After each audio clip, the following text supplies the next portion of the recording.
So there I was, watching Cadet Jake Morrison trip over his own feet for the third time that morning, and I'm thinking to myself, how did this guy even make it through basic training? I mean, seriously.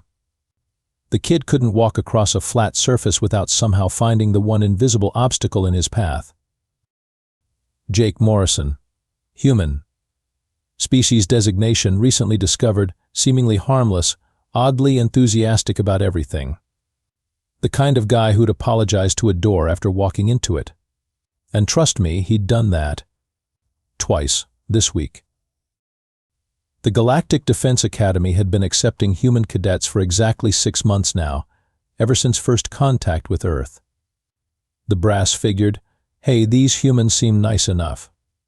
They've got opposable thumbs, they can follow basic instructions, and they make these adorable little sounds when they're confused.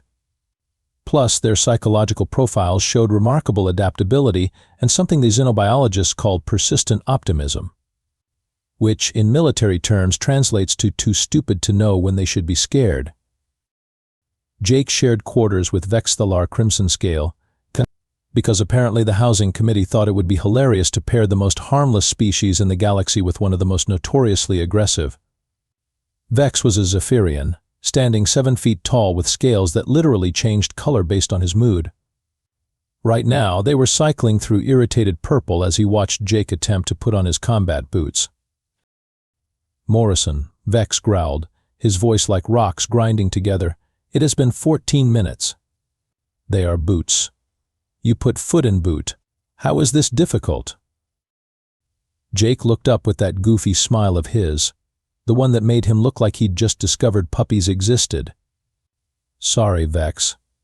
I think I've been putting them on the wrong feet this whole time. Hey, do you think that's why I keep falling down? Vex's scales shifted to resigned orange, perhaps. Now, Vex came from a warrior culture where children learned to fight before they learned to walk. His people had conquered half their solar system by the time they invented the wheel. They were bred for combat, engineered for victory, and trained from birth to show no mercy. The fact that he'd been paired with someone who needed help identifying which shoe went on which foot was either cosmic irony or, but somebody in administration had a twisted sense of humor. Commander Throck stomped into the barracks, his massive Korgian frame filling the doorway. Korgians were built like walking tanks with anger management issues. Throck had personally wrestled a space bear into submission on his home planet, and that was considered a relaxing weekend activity for his species. Listen up, maggots. Throck's voice could shatter glass and had on several occasions. Today's exercise is simple. Survival training in Sector 7. You'll be dropped in pairs across a 50-square-kilometer zone of controlled wilderness. Your job is to survive 24 hours and make it to the extraction point. The assembled cadets straightened up. Well, most of them did. Jake was still working on his boots. This isn't a game, Throck continued, his small black eyes scanning the room. Sector 7 contains authentic flora and fauna from 12 different worlds. Some of it wants to eat you. Some of it wants to dissolve you. Some of it wants to do both, but not necessarily in that order. A nervous ripple went through the non-human cadets. The crystalline twins started humming their anxiety song. The tentacloid in the corner began changing colors rapidly, which either meant he was excited or about to explode. With tentacloids, it was hard to tell. Jake raised his hand. Commander Throck, sir? Will there be snacks? Dead silence. You could hear a pin drop, if pins made sounds when they dropped in the vacuum of space, which they don't, but you get the idea. Throck stared at Jake for a long moment. His expression was the kind you'd see on someone trying to figure out if they'd just heard something incredibly profound or incredibly stupid. Snacks, Morrison? Well, it's just that it's 24 hours and I get really cranky when I'm hungry. I packed some trail mix, but I thought maybe there'd be like a vending machine or something. Vex's scales had gone full spectrum rainbow, which meant he was experiencing emotions he didn't have names for. Commander Throck looked like he was reconsidering his career choices. Morrison, Throck said slowly, This is survival training. The point is to survive with minimal resources. Oh, Jake's face lit up. Like camping. I love camping. One time I went camping with my dad and we saw this really cool bear. I tried to pet it, but Dad said that wasn't a good idea. Do you think there'll be bears? And that's when I should have known. That's when any reasonable narrator would have stopped the story right there and said, "Folks, we need to talk about Jake Morrison."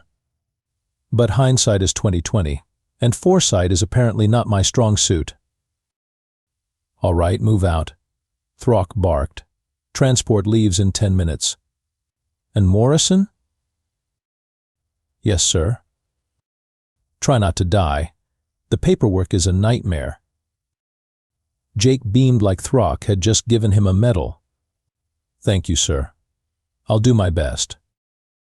As the cadets filed out, I couldn't help but think that this was either going to be the most boring training exercise in Galactic Defense Academy history or the most catastrophic. Spoiler alert, it wasn't boring. The transport ship dropped the cadets across Sector 7 like seeds in the wind, which is a poetic way of saying they literally pushed everyone out of the airlock with parachutes and hoped for the best. Jake, being Jake, somehow managed to get his parachute lines tangled with his pack, which tangled with his boots, which resulted in him landing in a tree instead of the designated drop zone. Well, this is new, Jake said cheerfully to himself, hanging upside down about 20 feet off the ground. I wonder if this counts as a successful landing? What Jake didn't know, because Jake never knew these things, was that his mishap had actually saved his life. The designated drop zone was currently occupied by something that definitely hadn't been in the training manual. See, the thing about controlled wilderness is that sometimes the control part breaks down. And when that happens, you get situations like the one currently developing in Sector 7, where an apex stalker had somehow gotten loose from the high-security containment facility 3 sectors over. Now, apex stalkers weren't just dangerous. They were legendary. Picture a creature that evolution had spent millions of years perfecting for one specific purpose, killing everything else. They were smart enough to use tools, fast enough to catch a speeding hoverbike, and patient enough to stalk prey for weeks. They had claws that could cut through reinforced steel, teeth that could bite through energy shields, and a sense of smell so acute they could track a target across star systems. The Galactic Defense Force had exactly 3 of them in captivity, and they were kept in separate facilities because if 2 apex stalkers ever met, they'd either mate or fight to the death, and nobody wanted to find out which. This particular stalker, designation Alpha 7, had been having a bad week. First, some idiot scientist had tried to take a blood sample for research. Then, the containment facility had suffered a minor power fluctuation that lasted exactly long enough for Alpha 7 to claw through 17 layers of security barriers. By the time the alarm started going off, the stalker was already 3 sectors away and looking for something to take its frustration out on. The first pair of cadets never saw it coming. Vex and his partner, a crystalline named Prism Song, were setting up their shelter when the undergrowth simply exploded. One moment they were arguing about tent configurations, the next moment they were unconscious and being dragged away by something that moved like liquid shadow. The second pair lasted longer, mostly because one of them was a tentacloid who could sense vibrations through the ground. They managed to send out a distress signal before going dark, which consisted of 3 words: big, fast, hungry. Commander Throck was monitoring the exercise from the command center when the alerts started flooding his screens. What do you mean? Communications lost, he growled at the communications officer. Sir, we've lost contact with 4 teams in the last hour. Last known positions are scattered across the northern quadrant. Throck studied the tactical display. The pattern was wrong. In normal survival training, cadets might get lost, injured, or stuck, but they didn't just disappear. Any idea what we're dealing with? The communications officer's skin had gone pale blue, which for his species meant either excitement or terror.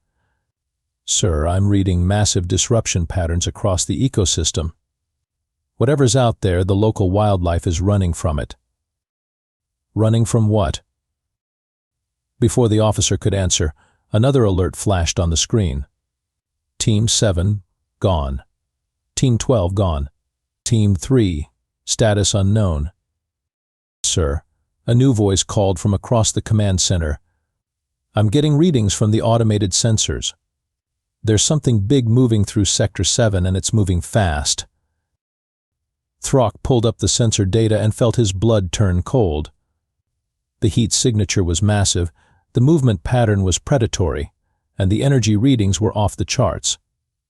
He'd seen signatures like this before, during the Kepler incident, when a single Apex stalker had wiped out an entire research station. Attention all teams, Throck broadcast on all frequencies. This is command. We have a code red situation. All teams are to proceed immediately to Emergency Protocol 7. This is not a drill. I repeat, this is not a drill. Static answered him. Whatever was out there had either jammed communications or destroyed the relay stations. Or both. Meanwhile, Jake had finally managed to untangle himself from the tree and was now standing in a small clearing, consulting his map with the kind of intense concentration usually reserved for advanced mathematics or assembly instructions for alien furniture. Okay, he said to himself, turning the map upside down and then sideways. If I'm here, and the extraction point is there, then I need to go. He spun in a slow circle, pointing at random directions. That way. Probably. What Jake didn't realize was that his little arboreal adventure had placed him directly in the path of the Apex stalker, which was currently tracking the scent trails of the missing cadets. And winning. Alpha 7 moved through the forest like a force of nature, following scent patterns that told a story of fear, panic, and prey that had nowhere to run. The stalker was enjoying itself for the first time in months. Captivity had been boring. This was much better. The creature paused at the edge of Jake's clearing, every sense focused on the lone figure standing in the center. Small. Alone. Distracted. Perfect. Alpha 7 had killed creatures 10 times larger than this one. It had hunted species that could breathe fire, move at light speed, or turn invisible. This soft-looking biped would barely qualify as a snack. The stalker began its approach, moving with the patience of a professional. No rush, no mistakes, just the slow, inevitable advance of an apex predator claiming its territory. Jake continued studying his map, completely oblivious to the fact that death was stalking toward him through the underbrush. He was humming something that sounded like an Earth song, something cheerful and completely inappropriate for the situation. 50 meters. 40. 30. The stalker could hear the creature's heartbeat now, steady and unafraid. Could smell its scent, alien but organic. Could see the way it moved, clumsy and uncoordinated. 20 meters. 15. Jake bent down to tie his shoelaces, which had somehow come undone again. As he did, he brushed against a thorn bush and winced.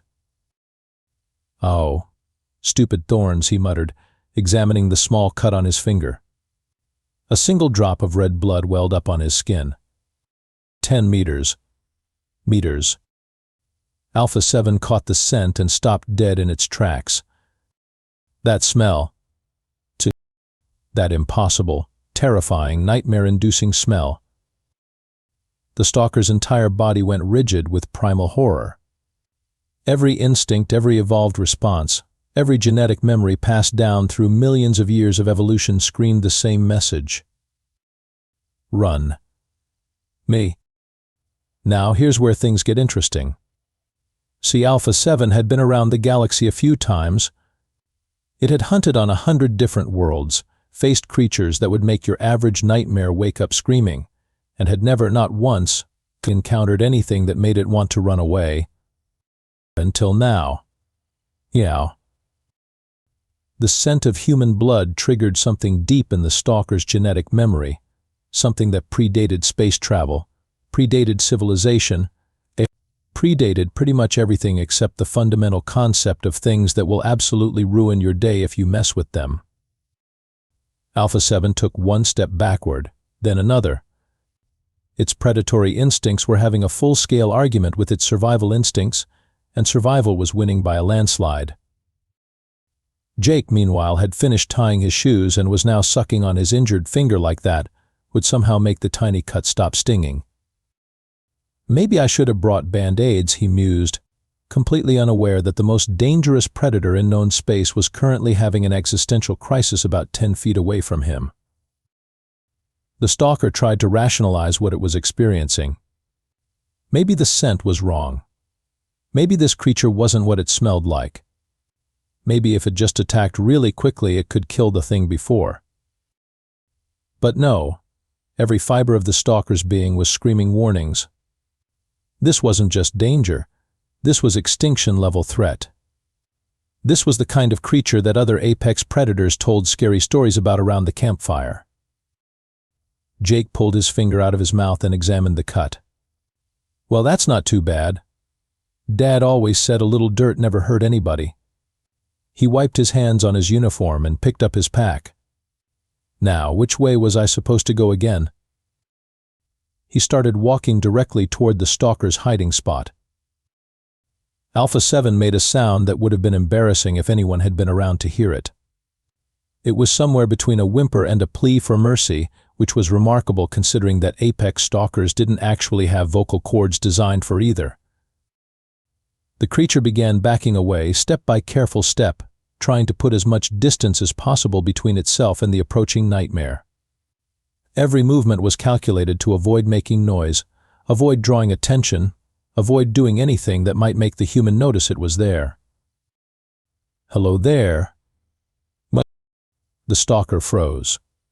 The human had spotted it. Jake waved cheerfully. Are you lost too? I'm trying to find my way back to the extraction point, but I think I might have been reading this map upside down. Or sideways. Possibly both. Alpha 7 stared at the human with the kind of expression you'd see on someone who'd just realized they'd accidentally wandered into a nuclear reactor. Which, from the stalker's perspective, was pretty much what had happened. The human was approaching. The human was talking. The human was being friendly. This was the worst-case scenario. You're really cool looking, Jake continued, walking closer. Are you some kind of cat? You look like a cat. A really big, scary cat with way too many teeth. But cats are great. I love cats. The stalker tried to become one with the surrounding vegetation. Unfortunately, it was roughly the size of a small spacecraft and had the kind of natural camouflage that worked great in its native environment but was somewhat less effective in an alien forest. Jake stopped about 5 feet away and tilted his head. Are you okay? You look scared. Don't be scared. I'm totally harmless. And that's when Alpha 7 made the single worst decision of its long and violent career. It ran. Not the strategic withdrawal of a professional predator. Not the calculated retreat of an intelligent hunter. This was the full panic, dignity-destroying, absolute terror kind of running that you do when you're convinced that staying in the same zip code as your problem is going to result in your immediate and painful death. Jake watched the massive creature crash through the forest like a runaway freight train with abandonment issues. Huh, he said. I wonder what spooked him. Maybe there's a bear around here after all. Jake shrugged and continued on his way, still humming his cheerful little song. Behind him, the forest had gone completely silent. Not the peaceful kind of quiet you get in nature documentaries, but the every living thing has suddenly remembered urgent business elsewhere kind of quiet. Because the word was spreading. Forest communication networks are surprisingly efficient when they need to be. When a rabbit sees a fox, it tells other rabbits. When a fish spots a shark, it warns the school. And when an apex stalker goes screaming through the woods like its tail is on fire, every predator, prey animal, and neutral party in a 50-kilometer radius takes notice. The message was simple, Something worse than the stalker was out there. Within an hour, Sector 7 was experiencing the most complete ecosystem evacuation in recorded history. Carnivores abandoned fresh kills. Herbivores stopped eating. Scavengers left perfectly good carrion behind.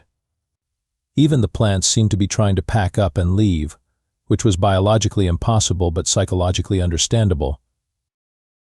Jake continued his cheerful hike through what was rapidly becoming the most peaceful forest in the galaxy.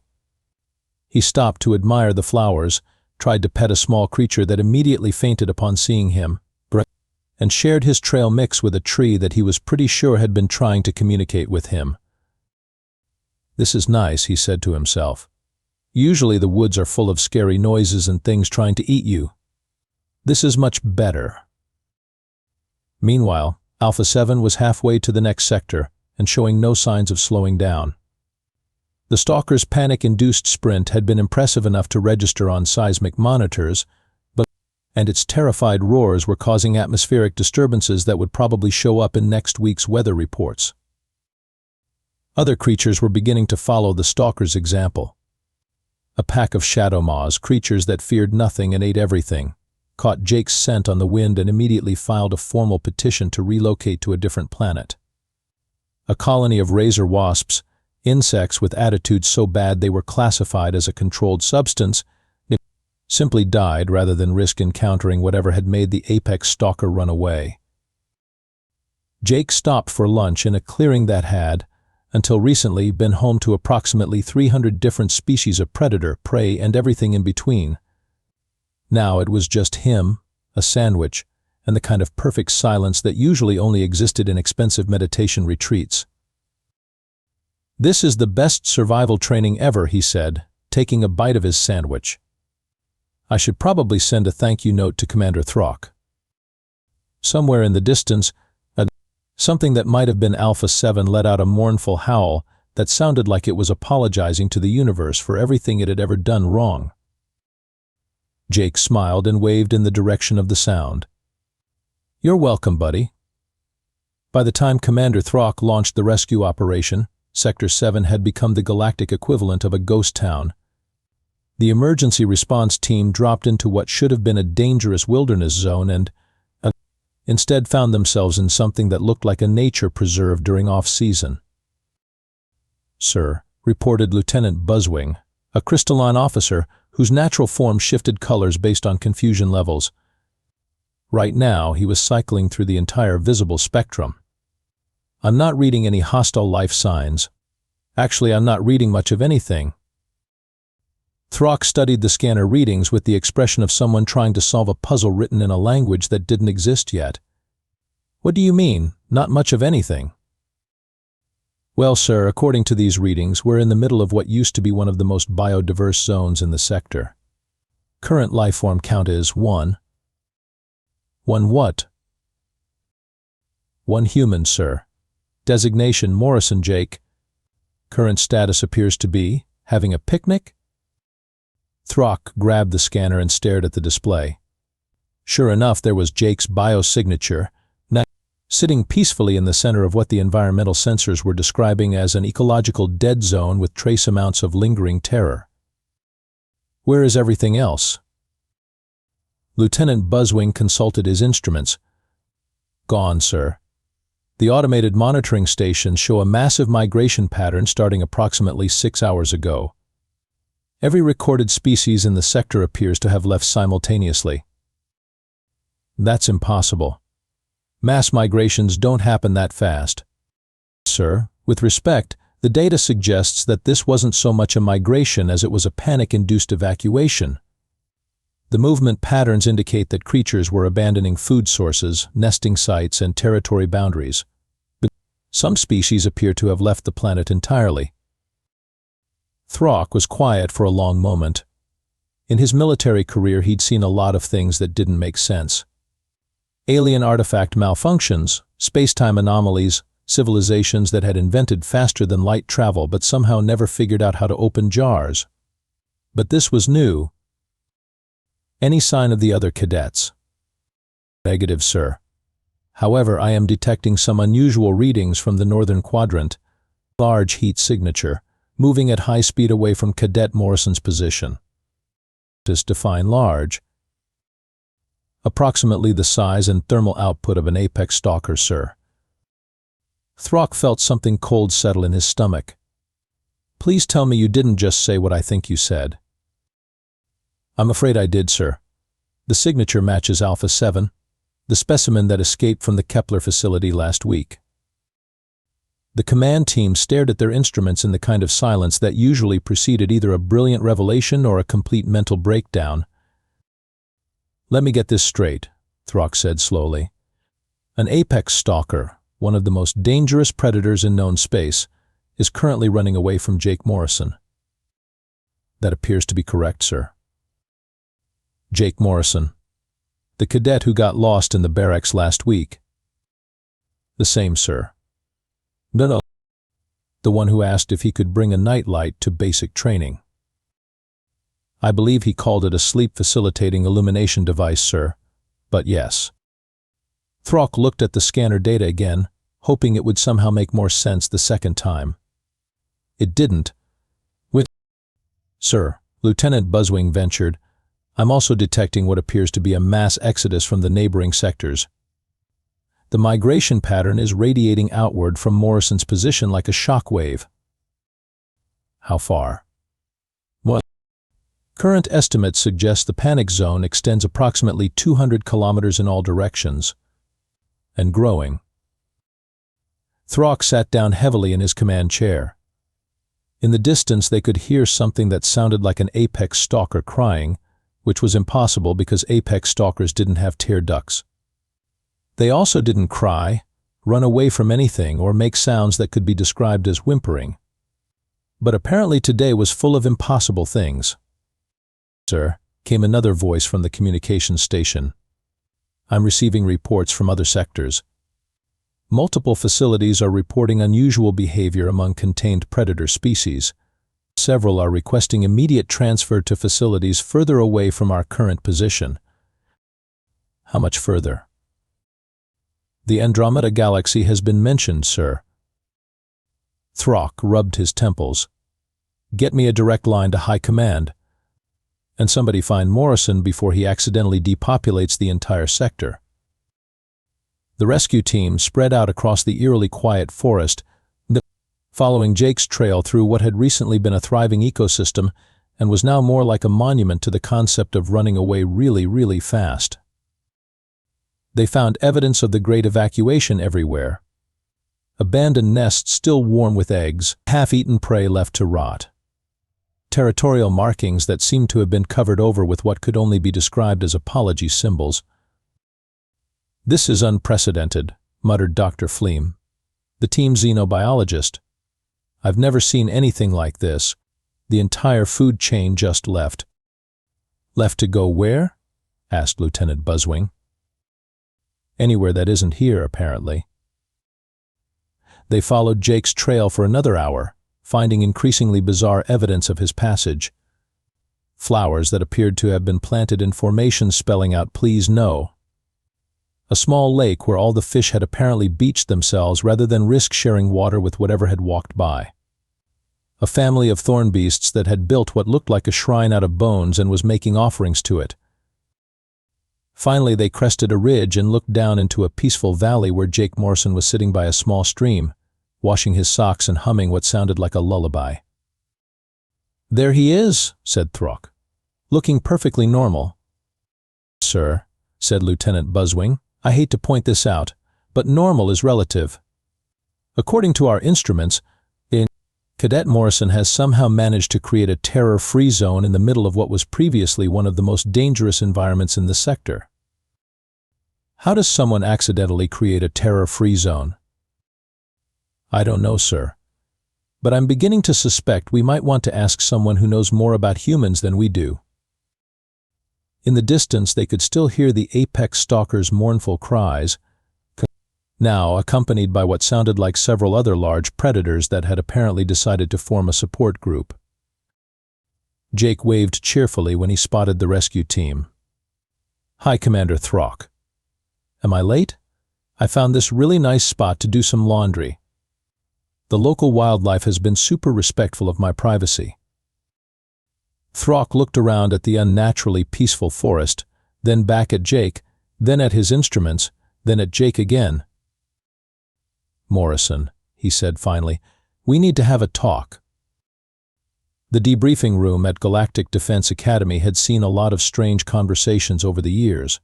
Discussions about time paradoxes, debates over the proper pronunciation of unpronounceable alien names, and at least one memorable argument about whether it was technically possible to declare war on mathematics itself. But this was new. "Let me make sure I understand this correctly," Commander Throck said, looking around the table at the assembled experts. "You're telling me that humans are what?" Dr. Kellenar, the Academy's leading xenobiologist, cleared his throat nervously. Kellenar was a Vorthan, a species known for their calm rationality and scientific precision. The fact that his scales were currently bright orange with stress indicators was probably not a good sign. "Apex predators, sir. Technically speaking, humans are the most successful apex predators the galaxy has ever encountered." Jake, who had been given a chair at the table despite having no idea why he was there, raised his hand. "What's an apex predator?" The silence that followed was the kind you usually get when someone asks an innocent question that reveals something fundamentally terrifying about the nature of reality. "An apex predator," Dr. Kellenar explained carefully, "is a species that sits at the top of the food chain. They hunt other creatures, but nothing hunts them." "Oh," said Jake. "Like sharks?"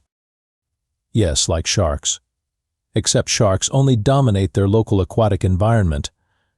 Humans, on the other hand, have achieved apex status across their entire planet." Vex, who had been unusually quiet since the rescue, spoke up. "But humans are so small and soft, and they fall down a lot." Dr. Kellenar pulled up a holographic display showing Earth's evolutionary history. "Let me explain. Earth, the human homeworld, is what we call a death world. The planet's environment is so hostile that only the most adaptable, aggressive, and resilient species survive."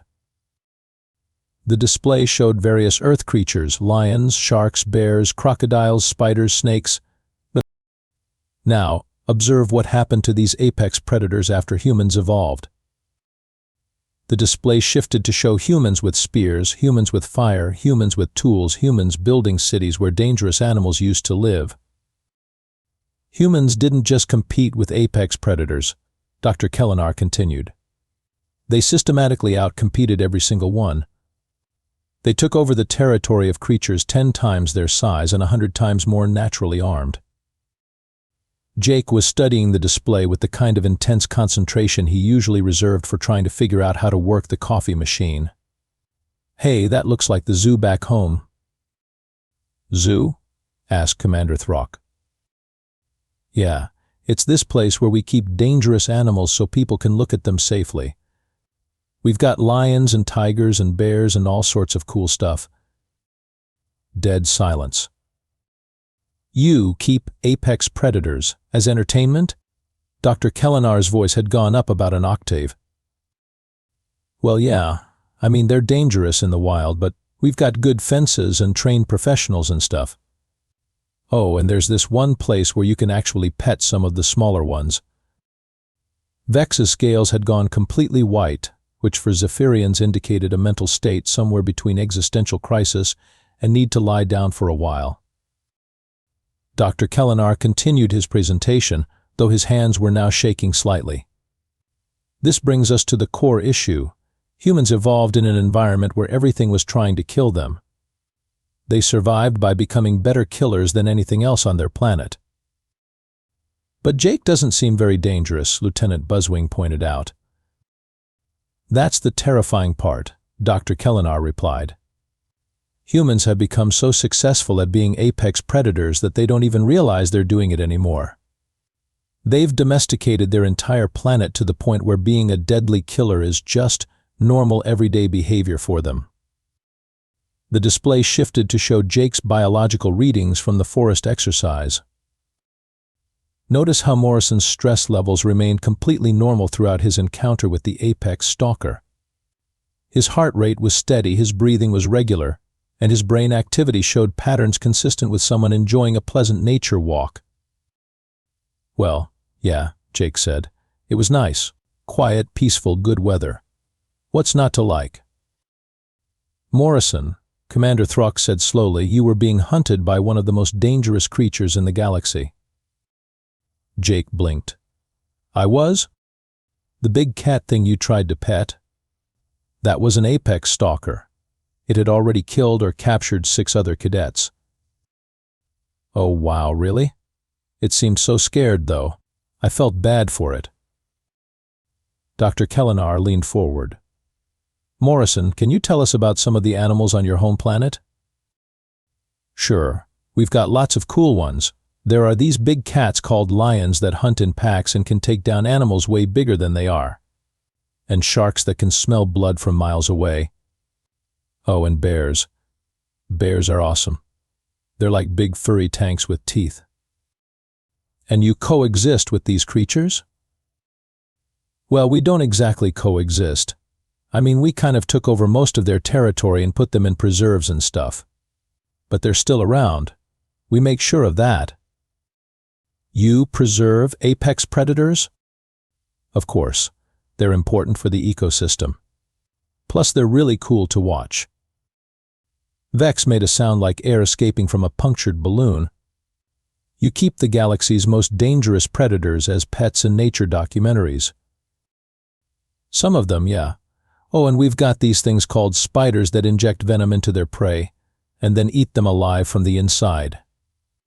Most people don't like spiders, but I think they're pretty neat." Dr. Kellenar had given up on his presentation and was now just staring at Jake like he was some kind of fascinating natural disaster. "Morrison," Commander Throck said, "do you have any idea why the apex stalker ran away from you?" Jake thought about it seriously. "Maybe it smelled my trail mix? I packed the kind with nuts, and some animals are allergic to nuts." "It wasn't the trail mix, Morrison." "Oh, well, maybe it was the blood from that little cut. Some animals don't like the smell of blood." "That's actually closer to the truth than you realize." Dr. Kellenar pulled up one final display, showing the chemical composition of human blood compared to other species.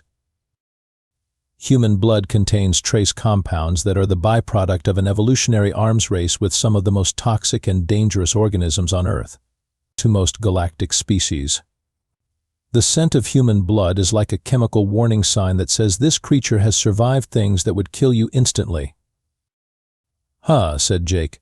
"That's pretty cool. So I'm like a walking don't mess with me sign." "More like a walking extinction event," muttered Vex.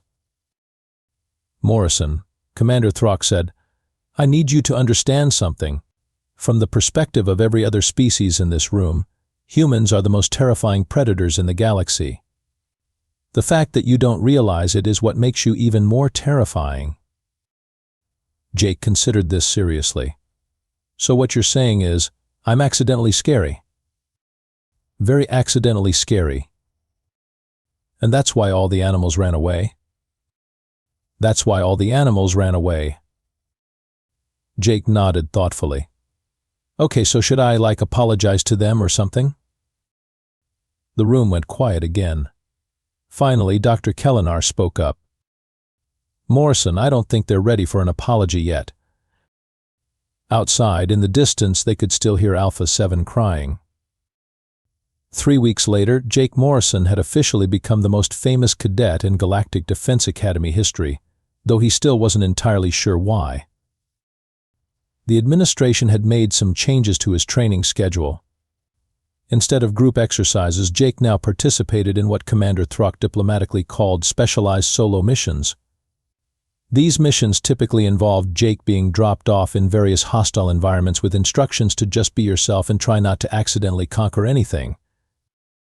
The results were consistently impressive and mildly horrifying. On Kepler 7, a planet known for its aggressive carnivorous plant life, Jake had somehow convinced an entire forest of Venus flytraps to reorganize themselves into what appeared to be a welcoming committee. He'd returned from that mission with a bouquet of flowers and a cheerful report about the friendliest plants in the galaxy. On Ragnarok Station, a mining facility plagued by aggressive tunnel worms, Jake had gone down to investigate and emerged 6 hours later, followed by a parade of the creatures, all of whom seemed to have decided that Jake was their new pack leader. The worms had actually helped him complete the mining quota for the month before Jake politely suggested they might want to find a nice quiet place to settle down. The Academy's Xenobiology department had started a whole new research division just to study what they called the Morrison effect. Dr. Mez Kellenar had published 3 papers on it, been nominated for a Nobel Prize, and was currently working on a 4th paper titled Accidental Apex Predation: How Humans Conquered the Galaxy Without Trying. Jake's roommate situation had also evolved. Vex had appointed himself as Jake's unofficial handler, partly out of friendship and partly because someone needed to make sure Jake didn't accidentally depopulate entire star systems.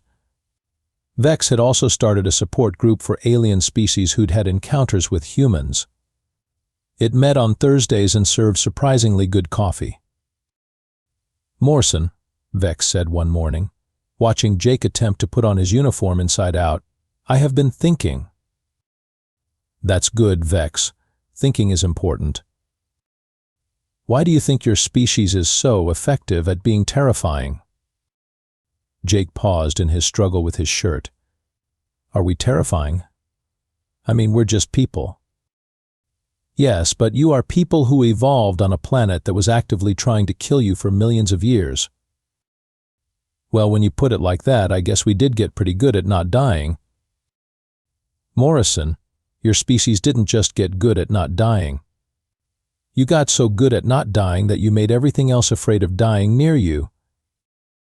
Jake considered this. "Is that why Commander Throck keeps assigning me to work alone?" "Partly. Also because last time you worked with a team, the tentacloid cadet requested a transfer to a different galaxy. I thought we were getting along great. You offered to show him your collection of Earth nature documentaries. The one about sharks made him faint. But sharks are cool. Morrison, you have a 30-minute video of a creature that can bite through steel and you watch it for relaxation." Jake shrugged. "Fair point." The morning briefing was, as always, an exercise in creative military planning. Commander Throck had learned to structure Jake's assignments around the basic principle of point him at the problem and see what happens. "Morrison," Throck announced, "you're being deployed to the Epsilon Ceti system. There's been some kind of situation with the mining operation on Epsilon Ceti. "What kind of situation, sir?" "The kind where we're not entirely sure what's happening, but it's probably dangerous and definitely weird. Right up your alley, in other words." Jake beamed. "Sounds fun. Do I get to take the good shuttle this time?" "Morrison, they're all good shuttles." "The one with the snack compartment?" "Yes, you can take the one with the snack compartment." As Jake headed off to his latest assignment, Vex caught up with Commander Throck in the corridor. "Sir, are you sure it's wise to keep sending Morrison on these solo missions?" Throck considered the question. "Vex, in the past month, Morrison has resolved 3 different conflicts, stabilized 2 ecosystems, and accidentally negotiated a peace treaty between 2 species that have been at war for centuries. He did all of this while apparently believing he was on nature walks." "But sir, what if he encounters something that's actually dangerous to humans?" Throck pulled up Jake's service record on his tablet. "According to this, Morrison comes from a species that considers volcanic planets a bit warm, toxic atmospheres a little stuffy, and gravity wells that would crush most aliens slightly heavy. I'm not sure such a thing exists. But what if? What? Vex, yesterday Morrison sent me a report describing a really cool rock formation that turned out to be a dormant but extremely dangerous crystalline entity. The entity is now apparently following Morrison around like a lost puppy and helping him with his geological surveys. That's actually kind of sweet. It's also completely impossible according to everything we know about xenobiology, but Morrison doesn't seem to care about impossibility. Down in the shuttle bay, Jake was loading his gear and chatting with the maintenance crew. The maintenance chief, a gruff Korgian named Durgan, had initially been skeptical of humans. Now he was one of Jake's biggest fans. "Hey Durgan. How's the new baby?" "Loud, Morrison. Very loud, but healthy." "That's great. I brought some pictures of baby animals from Earth. Want to see?" Durgan, despite being a member of a warrior species that considered showing weakness a capital offense, immediately gathered around Jake's tablet to coo over pictures of puppies and kittens. "This one's called a golden retriever," Jake explained. "They're bred specifically to be friendly and helpful. And this one's a tabby cat. They're independent but affectionate." "You bred creatures specifically for friendship?" asked one of the younger mechanics. "Well, yeah, we've been doing it for thousands of years. Dogs, cats, horses, cows, chickens. We've got domesticated versions of all sorts of animals." The maintenance crew exchanged glances. They'd heard the stories about humans and their relationship with their planet's apex predators, but the reality was somehow even more unsettling. "Morrison," Durgan said carefully, "when you say domesticated, do you mean you made them less dangerous?" "Oh no," Jake said cheerfully. "Dogs are still perfectly capable of being dangerous. We just taught them to be dangerous on our behalf instead of to us. It's called selective breeding." Pretty cool, right? The mechanics nodded with the enthusiasm of people who'd just learned something they really wished they hadn't. As Jake's shuttle departed for the Epsilon SETI system, Commander Throck watched from the command center and wondered, not for the first time, if humanity's admission to the Galactic Defense Force had been the best decision or the most terrifying mistake in galactic history. Probably both. In the shuttle, Jake settled in for the journey with a thermos of coffee, a bag of trail mix, and a cheerful attitude that had somehow managed to accidentally reshape the balance of power in 3-star systems. He was humming again, something that sounded like a lullaby, but was probably a marching song from a species that had never learned the difference. Behind him, in the cargo hold, something that might have been a small crystalline entity was curled up in a corner, apparently sleeping peacefully. Jake had found it during his last mission and, after determining it was probably lonely, had decided to adopt it. The entity, which had previously been classified as a threat to galactic security, now spent its time helping Jake with his paperwork and occasionally purring when Jake scratched behind its crystalline ears. As the shuttle entered hyperspace, Jake opened his mission briefing and began reading about the situation on Epsilon SETI Scifi. It sounded like the kind of problem that would require careful diplomacy, advanced tactical planning, and probably a lot of heavy weapons. Jake made a note to pack extra trail mix. In his experience, most problems could be solved with patience, friendliness, and adequate snacks. What he didn't know, and what the mission briefing had failed to mention, was that the situation on Epsilon SETI involved a species that had specifically requested human assistance after hearing about the terrifying peacekeeper from the Academy. They were hoping Jake could help them with their own apex predator problem. Jake hummed cheerfully and settled in for the journey, completely unaware that his reputation as the galaxy's most accidentally effective peacekeeper was about to spread to yet another star system. In the distance, something that might have been space itself seemed to sigh with resignation. It was going to be a long week.